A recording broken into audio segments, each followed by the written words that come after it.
बृहस्पतिवार व्रत कथा। प्राचीन समय की बात है। भारत में एक राजा राज्य करता था। वह बड़ा प्रतापी तथा दानी था। नित्य प्रति मंदिर में भगवान दर्शन करने जाता था। वह ब्राह्मण और गुरु की सेवा किया करता था। उसके दौर से कोई भी याचक निराश होकर नहीं लौटता था। वह प्रत्येक गुरुवार को व्रत रखता एवं पूजन करता था। हर दिन गरीबों की सहायता करता था। परंतु यह सब बातें उसकी रानी को अच्छी नहीं लगती थी। वह न व्रत करती और न किसी को एक भी पैसा दान में देती थी। वह राजा से भी ऐसा करने को मना किया करती थी।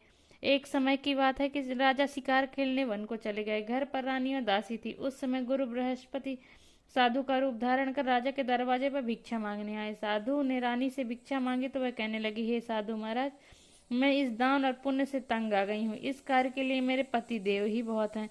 अब आप ऐसी कृपा करें कि सारा धन नष्ट हो जाए तथा मैं आराम से रह सकूं। साधु रूपी बृहस्पति देव ने कहा, हे देवी, तुम बड़ी विचित्र हो। संतान और धन से कोई दुखी नहीं होता है, इसको सभी चाहते हैं। पापी भी पुत्र धन की इच्छा करता है। अगर तुम्हारे पास धन अधिक है तो भूखे मनुष्यों को भोजन कराओ, प्याऊ लगवाओ, ब्राह्मणों को दान दो, धर्मशालाएं बनवाओ, कुआं, तालाब, बावड़ी, बाग बगीचे आदि का निर्माण कराओ तथा निर्धनों की कुमारी कन्याओं का विवाह कराओ। साथ ही यज्ञ आदि करो। इस प्रकार के कर्मों से आपके कुल का और आपका नाम परलोक में भी सार्थक होगा एवं तुम्हें भी स्वर्ग की प्राप्ति होगी। परंतु रानी साधु की इन बातों से खुश नहीं। उसने कहा, हे साधु महाराज, मुझे ऐसे धन की आवश्यकता नहीं जिसको मैं अन्य लोगों को दान देती फिरूं तथा जिसको रखने और संभालने में ही सारा समय नष्ट हो जाए।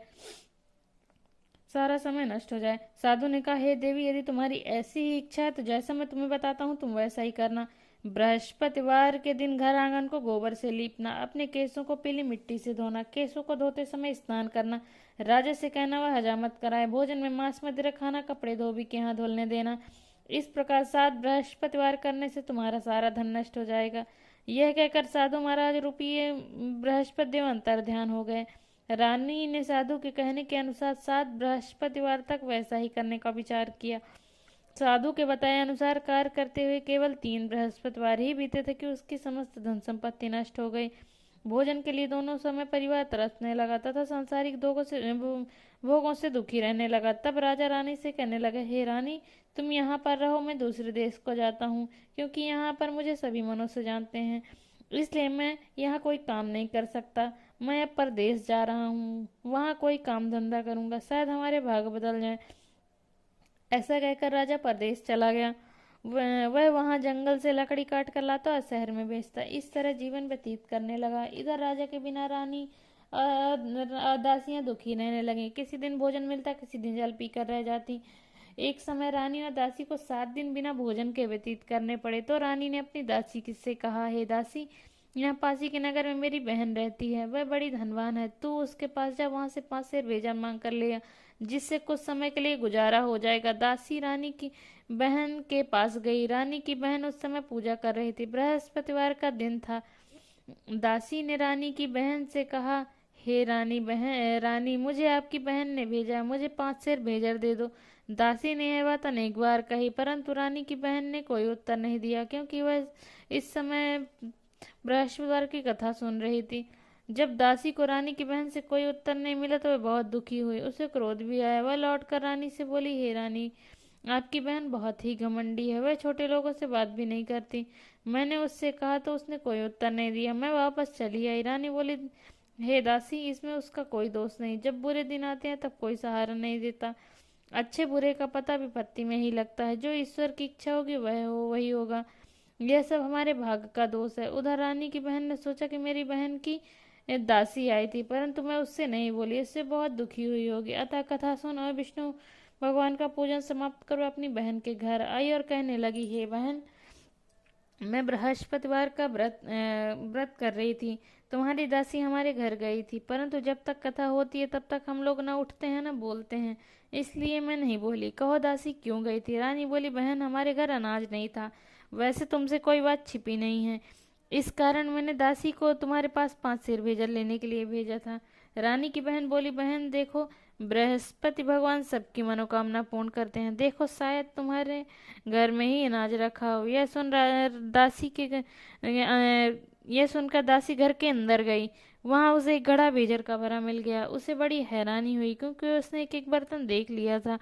उसने बाहर आकर रानी को बताया। दासी अपनी रानी से कहने लगी, हे रानी देखो, वैसे हमको जब अन्न नहीं मिलता तो हम रोज ही व्रत करते हैं। अगर इससे इस व्रत की विधि और कथा पूछ ली जाए तो इसे हम भी कर लिया करेंगे। दासी के कहने पर रानी ने अपनी बहन से बृहस्पतिवार व्रत के बारे में पूछा। उसकी बहन ने बताया, हे रानी बहन, बृहस्पतिवार को सूर्योदय के पूर्व उठकर स्नान करके बृहस्पतिवार का व्रत करना चाहिए, लेकिन उस दिन सिर नहीं धोना चाहिए। बृहस्पतिवार के व्रत में चने की दाल और मुनक्कों से विष्णु भगवान का केले की वृक्ष की जड़ से पूजन करें तथा दीपक जलावें। उस दिन एक ही समय भोजन करें। भोजन पीले खाद्य पदार्थ का करें तथा कथा सुने। इस प्रकार करने से गुरु भगवान प्रसन्न होते हैं, अन्न पुत्र धन देते हैं। इस तरह व्रत और पूजन की विधि बताकर रानी की बहन अपने घर लौट गई। रानी और दासी दोनों ने निश्चय किया कि बृहस्पति देव भगवान का पूजन जरूर करेंगे। 7 दिन बाद जब बृहस्पतिवार आया तो उन्होंने व्रत रखा। गुड़साल में जाकर चना और गुड़ बीन लाई तथा उसकी दाल से केले की वृक्ष की जड़ से भगवान विष्णु का पूजन किया। अब भोजन कहाँ से आए? दोनों बड़ी दुखी हुई। उन्होंने व्रत किया था, इस कारण बृहस्पति देव भगवान प्रसन्न थे। वे एक साधारण व्यक्ति के रूप में 2 थालों में सुंदर पीला भोजन लेकर आए और दासी को देकर बोले, हे दासी, ये भोजन तुम्हारे और रानी के लिए है, तुम दोनों करना। दासी भोजन पाकर बड़ी प्रसन्न हुई और रानी से बोली, रानी जी भोजन कर लो। रानी को भोजन आने के बारे में कुछ पता नहीं था, इसलिए वह दासी से बोली, जा तू ही भोजन कर, क्योंकि तू हमारी व्यर्थ में हंसी उड़ाती है। दासी बोली, एक व्यक्ति अभी भोजन दे गया है। रानी कहने लगी, वह भोजन तेरे लिए दे गया है, तू ही भोजन कर। दासी ने कहा, वह व्यक्ति हम दोनों के लिए 2 थालों में भोजन दे गया, इसलिए मैं और आप दोनों साथ साथ भोजन करेंगी। फिर दोनों ने गुरु भगवान को नमस्कार कर भोजन प्रारंभ किया। उसके बाद से प्रत्येक बृहस्पतिवार को गुरु भगवान का व्रत और पूजन करने लगे। बृहस्पति भगवान की कृपा से उनके पास धन हो गया, परंतु रानी फिर पहले की तरह आलस करने लगे। तब दासी बोली, देखो रानी, तुम पहले भी इसी प्रकार आलस करती थी, तुम्हें धन के रखने में कष्ट होता था, इस कारण सभी धन नष्ट हो गया है। अब गुरु भगवान की कृपा से धन मिला है तो फिर तुम्हें आलस होता है। बड़ी मुसीबतों के बाद हमने यह धन पाया है, इसलिए हमें दान पुण्य करना चाहिए। तुम भूखे मनुष्यों को भोजन कराओ, प्याऊ लगवा ब्राह्मणों को दान दो, कुआं तालाब बावड़ी आदि का निर्माण कराओ, मंदिर पाठशाला बनवा कर दान दो, कुंवारी कन्याओं का विवाह करो, धन को शुभ कार्यों में खर्च करो, जिससे तुम्हारे कुल का यश बढ़े तथा स्वर्ग प्राप्त हो और पितृ प्रसन्न हो। दासी की बात मानकर रानी ने इसी प्रकार के कर्म करने प्रारंभ कर दिए, जिससे उनका काफी यश फैलने लगा। एक दिन रानी और दासी आपस में विचार करने लगी, न जाने राजा किस दशा में होंगे, उनकी कोई खोज खबर नहीं है। गुरु भगवान से उन्होंने प्रार्थना की और भगवान ने रात्रि में राजा को सपने में कहा, हे राजा, उठ, तेरी रानी तुझको याद करती है, अब अपने देश को लौट जा। राजा प्रातः काल उठकर जंगल से लकड़ियां काट कर लाने के लिए अपनी जंगल की ओर चल पड़ा। जंगल से गुजरते हुए वह सोचने लगा, रानी की गलती से कितने दुख भोगने पड़े, राजपाट छोड़कर उसे जंगल में आकर रहना पड़ा, जंगल से लकड़ियां काटकर उन्हें बेचकर गुजारा करना पड़ा। उसी समय उस जंगल में बृहस्पति एक साधु का रूप धारण कराए और राजा के पास आकर बोले, हे लकड़हारे, तुम इस सुनसान जंगल में किस चिंता में बैठे हो, मुझे बतलाओ। यह सुन राजा के नेत्रों में जल भर आया और साधु की वंदना कर बोला, हे प्रभु, आप सब कुछ जानने वाले हैं। इतना कहकर राजा ने साधु को अपनी संपूर्ण कहानी सुना दी। महात्मा तो स्वभाव के ही दयालु होते हैं। वे राजा से बोले, हे राजा, तुम्हारी पत्नी ने बृहस्पति देव के प्रति अपराध किया था, जिसके कारण तुम्हारी यह दशा हुई है। अब तुम किसी प्रकार की चिंता मत करो, भगवान तुम्हें पहले से अधिक धन देंगे। देखो, तुम्हारी पत्नी ने बृहस्पतिवार का व्रत करना प्रारंभ कर दिया है। अब तुम भी बृहस्पतिवार का व्रत करके चने की दाल और गुड़ और जल को लोटे में डाल कर केले के पत्ते से भगवान विष्णु का पूजन करो, फिर कथा कहो या सुनो, भगवान तुम्हारी सब मनोकामनाओं को पूर्ण करेंगे। साधु को प्रसन्न देखकर राजा बोला, हे प्रभु, मुझे लकड़ी बेचकर इतना पैसा नहीं बचता जिससे भोजन करने के उपरांत कुछ बचा सकूं। मैंने रात्रि में अपनी रानी को व्याकुल देखा है, मेरे पास कोई साधन नहीं जिससे समाचार जान सकूं। फिर मैं बृहस्पतिवार की कौन सी कहानी कहूँ या सुनूं, मुझको तो कुछ भी मालूम नहीं है। साधु ने कहा, हे राजा, तुम किसी बात की चिंता मत करो। बृहस्पतिवार के दिन तुम रोजाना की तरह लकड़ियां लेकर शहर में जाओ, तुम्हें रोज से 2 गुना धन प्राप्त होगा, जिससे तुम भली भांति भोजन कर लोगे और बृहस्पतिवार की पूजा का सामान भी आ जाएगा। बृहस्पति देव की कथा इस प्रकार है। बृहस्पति देव की कथा। प्राचीन काल में एक बहुत ही निर्धन ब्राह्मण था, उसके कोई संतान नहीं थी। वह नित्य पूजा पाठ करता, परंतु उसकी स्त्री बहुत मलिनता के साथ रहती। वह न स्नान करती और न किसी देवता का भोजन करती। प्रातः काल उठते ही सर्वप्रथम भोजन करती, भोजन बाद में कोई अन्य कार्य करती। ब्राह्मण देवता बहुत दुखी रहते थे। पत्नी को बहुत समझाती, किंतु उसका कोई परिणाम न निकलता। भगवान की अनुकंपा से एक समय उस ब्राह्मण की पत्नी गर्भवती हुई। 10वें महीने एक सुंदर कन्या को जन्म दिया। निर्धन ब्राह्मण कन्या के जन्म से बहुत दुखी हुआ। धीरे धीरे ब्राह्मण की कन्या बड़ी होने लगी। बचपन से उस कन्या की रुचि भगवान विष्णु की पूजा में थी। वह प्रातः उठते ही स्नान आदि करके भगवान विष्णु की पूजा करने मंदिर में जाती। बृहस्पतियों को व्रत करके विधिवत पूजा पाठ करती। पूजा पाठ के बाद वे पढ़ने के लिए पाठशाला में जाती। घर से चलते हुए मुट्ठी भर जौ साथ लेकर जाती और पाठशाला के रास्ते में थोड़े थोड़े जौ गिराती जाती। जब वह पाठशाला के से घर लौटती तो वह जौ के दाने सोने में बदले हुए मिलते थे। लड़की सभी सोने के दाने बीन लाती थी। एक दिन जब वह सोने के दाने साफ कर रही थी तो उसकी माँ ने कहा, बेटी, सोने के दाने साफ करने के लिए सोने का सूप भी होना चाहिए। अगले दिन बृहस्पतिवार था।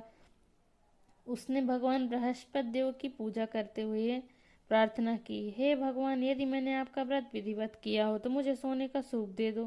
भगवान बृहस्पति देव ने उसकी मनोकामना पूरी करने का वचन दिया। पाठशाला से लौटते समय उसे रास्ते में सोने का सूप पड़ा हुआ मिला। घर लौटकर सोने का सूप अपनी माँ को दिखाकर वह सोने के दाने साफ करने लगी। उसी समय नगर का राजकुमार उसके घर के पास से गुजरा। उस सुंदर लड़की ने सोने के सूप में जौ साफ करते देख राजकुमार उस पर मोहित हो गया। महल में लौटकर राजकुमार ने राजा से उस लड़की के विवाह की बात कही। उस लड़की से विवाह करने की इच्छा करी तो राजा ने ब्राह्मण को महल में बुलाकर राजकुमार से उसकी लड़की के विवाह की बात कही। ब्राह्मण तैयार हो गया। धूमधाम से उस लड़की का विवाह राजकुमार से हो गया। दुल्हन बनकर ब्राह्मण की लड़की महल में चली गई। लड़की के चले जाने से ब्राह्मण फिर निर्धन हो गया। उसे कई कई दिन भोजन भी नहीं मिलता था। बहुत दुखी होकर ब्राह्मण एक दिन अपनी लड़की के पास गया। अपने पिता की निर्धनता का समाचार सुनकर उसे बहुत सा धन देकर पिता को विदा किया। उस धन से ब्राह्मण के कुछ दिन तो आराम से गुजर गए, लेकिन जल्दी फिर भूखे मरने की हालत हो गई। ब्राह्मण अपने लड़की से धन लेने के लिए फिर महल में पहुंचा। लड़की ने पिता की बुरी हालत देखकर कहा, पिताजी, आखिर आप कब तक मुझसे धन लेकर जीवन यापन करेंगे? आप कोई ऐसा उपाय क्यों नहीं करते जिससे आपका घर धन संपत्ति से भर जाए? ब्राह्मण ने कहा, मैंने तेरी माँ को बहुत समझा लिया, पर उसकी समझ में कुछ नहीं आता। उसका पौड़पन नष्ट हो तो घर की निर्धनता भी दूर हो जाए।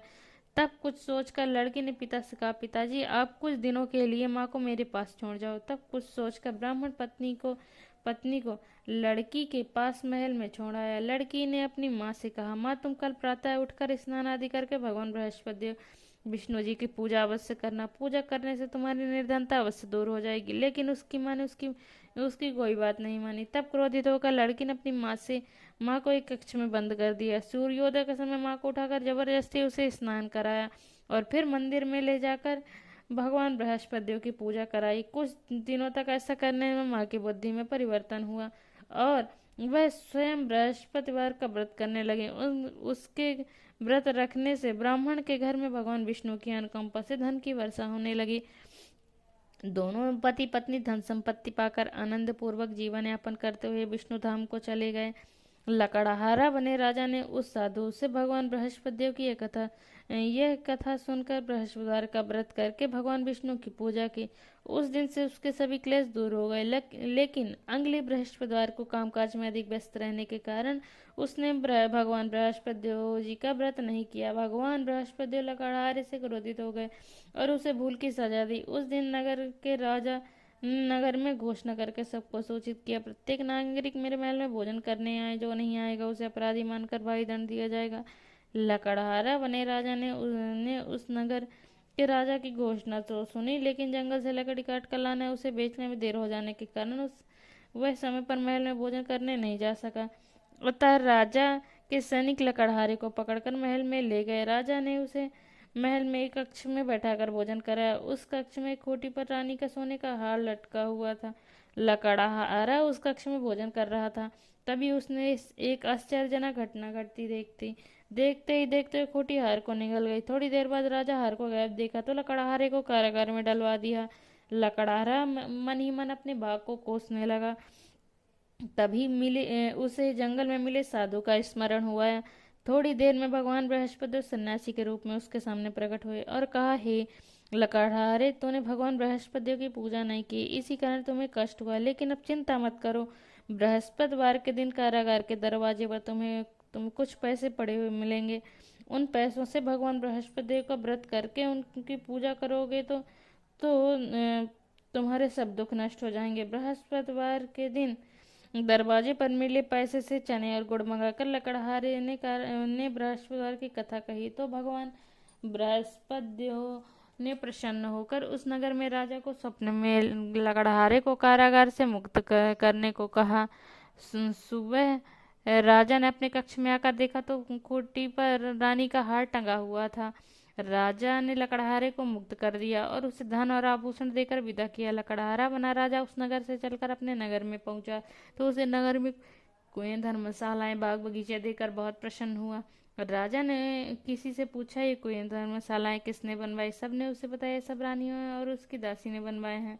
राजा महल में पहुंचा तो रानी ने उनका भव्य स्वागत किया। तब राजा ने निश्चय किया कि सप्ताह में एक बार तो सभी बृहस्पति देव का व्रत तथा पूजन करते हैं, परंतु मैं प्रतिदिन व्रत किया करूंगा तथा दिन में 3 बार कथा कहा करूंगा। अब राजा हर समय दुसाले में चने की दाल बांधे रहता था, दिन में 3 बार बृहस्पति की कथा कहता। कुछ दिनों के बाद राजा को अपनी बहन की याद आई। एक दिन घोड़े पर सवार होकर राजा अपनी बहन से मिलने चल दिया। अभी राजा नगर के बाहर पहुंचा ही था कि उसने कुछ लोगों को 100 को ले जाते हुए देखा। राजा को स्मरण हुआ है कि आज उसने किसी को बृहस्पतिवार की व्रत कथा नहीं सुनाई। राजा ने उन लोगों को रोककर कहा, भाइयों, आप 100 को ले जाने से पहले मुझसे बृहस्पतिवार की कथा सुन लो। लोगों ने राजा पर क्रोधित होते हुए कहा, तुम पागल तो नहीं हो? लेकिन कुछ बड़े बूढ़े लोगों ने कहा, अच्छा भाई, साथ चलते चलते तुम अपनी कथा भी सुना लो। राजा ने चलते हुए आधी कथा ही सुनाई थी कि 100 हिलने लगा। राजा की पूरी कथा सुनाते ही 100 उठकर बैठ गया। लोगों ने हैरानी से दांतों तले उंगली दबाई और अगले बृहस्पतिवार को भगवान बृहस्पति देव का व्रत करने व कथा सुनने का निश्चय कर लिया। अब घोड़े पर सवार राजा चलते हुए एक किसान के पास पहुंचा। किसान अपने खेत में हल चला रहा था। राजा ने कहा, अरे भाई, मुझसे बृहस्पतिवार की कथा सुन लो। किसान झुंझलाकर बोला, अरे भाई, देख नहीं रहे हो, जितनी देर तक तुम्हारी कथा सुनूंगा उतनी देर तक पूरे खेत में हल चला लूंगा। राजा निराश होकर चलने लगा। तभी किसान के बैल लड़खड़ाकर जमीन पर जा गिरा। किसान के पेट में बेजोरों का दर्द होने लगा। उस किसान की पत्नी जब खाना लेकर आई तो उसने किसान से इस बारे में पूछा। किसान ने घुड़सवार की पूरी कहानी सुना दी। किसान की पत्नी दौड़ती हुई राजा के पास पहुंचकर हाथ जोड़कर बोली, भैया, मैं तुम्हारी कथा सुनने को तैयार हूँ। राजा ने उसके साथ खेत पर पहुंचकर बृहस्पतिवार की कथा सुनाई। तभी बैल उठकर खड़े हो गए। किसान के पेट का दर्द भी तुरंत ठीक हो गया। राजा राजा अपनी बहन के घर पहुंचा तो उसकी बहुत आवभगत हुई। अगले दिन सुबह उठकर राजा ने कहा, घर के सभी लोग भोजन कर रहे हैं। किसी भूखे को बृहस्पतिवार की कथा सुनाए बिना राजा भोजन नहीं करता था। उसने बहन से कहा, बहन, क्या घर में कोई ऐसा व्यक्ति है जिसने अभी तक भोजन न किया हो?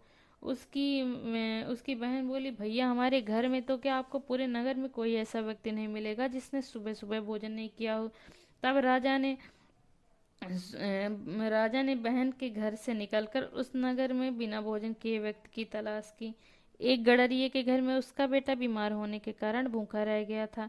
राजा ने उसको जाकर बृहस्पतिवार की कथा सुनाई। कथा सुनते सुनते गडरिये का बीमार बेटा बिल्कुल ठीक हो गया। सबने राजा की बहुत प्रशंसा की। एक दिन राजा ने अपनी बहन से कहा, बहन, अब हम अपने घर जाना चाहते हैं, तुम भी हमारे साथ चलो, कुछ दिन वहां रहकर लौट आना। राजा की बहन ने अपनी सास से पूछा तो सास ने ताने देते हुए कहा, बहू, मायके जाना तो अकेली जाना, मेरे पोतों को नहीं ले जाना। तुम्हारे भाई की कोई संतान नहीं है, कहीं तुम्हारी भाभी मेरे पोतों पर कोई जादू टोना ना कर दे। दूसरे कक्ष में बहन की सास की बातें सुनकर राजा दुखी मन से अकेला ही अपने नगर को लौट गया। रानी ने राजा से कहा, आप तो अपनी बहन को साथ लाने की बात कहकर गए थे, फिर बहन को साथ क्यों नहीं लाए? तब राजा ने दुखी होते हुए कहा, रानी, हमने संतान है, इसलिए कोई हमारे घर आना पसंद नहीं करता। रानी ने राजा को समझाया, हे प्राणनाथ, हमें बृहस्पति देव ने सब कुछ दिया है, अब भगवान बृहस्पति देव हमें संतान भी अवश्य देंगे। बृहस्पतिवार को विधिवत व्रत करते हुए राजा रानी ने भगवान बृहस्पति देव से संतान के लिए प्रार्थना की। कुछ दिनों के बाद उन्होंने सपने में दर्शन देते हुए कहा, हे राजन, तेरी मनोकामना अवश्य पूरी होगी। एक सप्ताह बाद ही रानी गर्भवती हुई। 10वें महीने रानी ने एक सुंदर पुत्र को जन्म दिया। राजा रानी जीवन पर्यंत बृहस्पतिवार का व्रत करते हुए उनके घर में धन की वर्षा होती रही। इस तरह आनंद पूर्वक जीवन यापन करते हुए राजा रानी भगवान बृहस्पति देव की अनुकंपा से मोक्ष को प्राप्त करके सीधे वैकुंठ धाम पहुंच गए। बृहस्पतिवार को विधिवत व्रत करके जो स्त्री पुरुष भगवान विष्णु की पूजा करते हैं, भगवान उनकी सभी मनोकामनाएं पूरी करते हैं। बोलो बृहस्पति भगवान की जय। लक्ष्मी नारायण की जय।